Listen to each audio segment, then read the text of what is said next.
मध्यंतरी मी एक छोटासा ट्विट केला, खूप गाजला. मी म्हटलं की कदाचित महिनाभरात मराठी माणूस भारताचा पंतप्रधान होईल.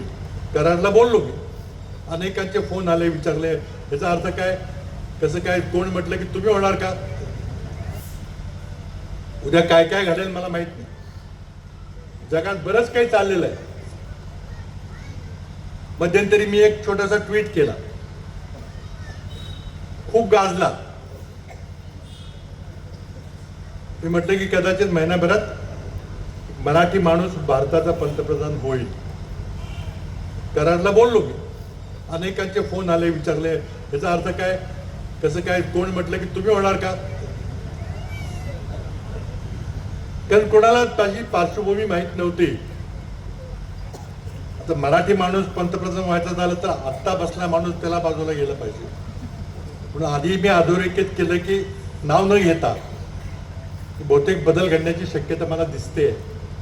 आणि जर बदल घडला तर काँग्रेसचा काही पंतप्रधान होणार नाही, कारण आमच्याकडे बहुमत नाही.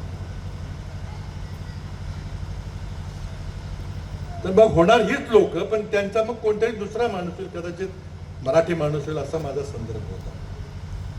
माझा इशारा होता 19 डिसेंबरला. कारण 19 डिसेंबरला अमेरिकेत संसदेने कायदा केलेला आहे.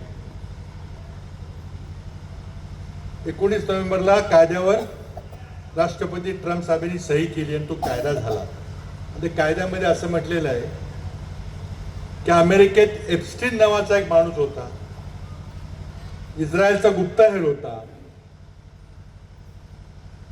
त्यानं जो धुमाकूळ घातलेला आहे अमेरिकेमध्ये,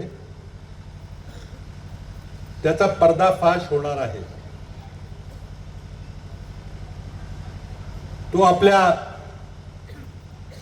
विविध प्रासादामध्ये, मोठ्या मोठ्या इमल्यामध्ये, बंगल्यामध्ये सगळे कॅमेरे ठेवून, व्हिडिओ करून सगळ्या बड्या बड्या मोठ्या लोकांची छायाचित्रण केलेली आहेत. ती सगळी छायाचित्रणं, ते सगळे फोटोग्राफ अमेरिकन संसद कायदा करून एका महिन्याच्या आत म्हणजे 19 डिसेंबरला जाहीर करणार आहेत. यात कोणाकोणाचे नाव आहेत,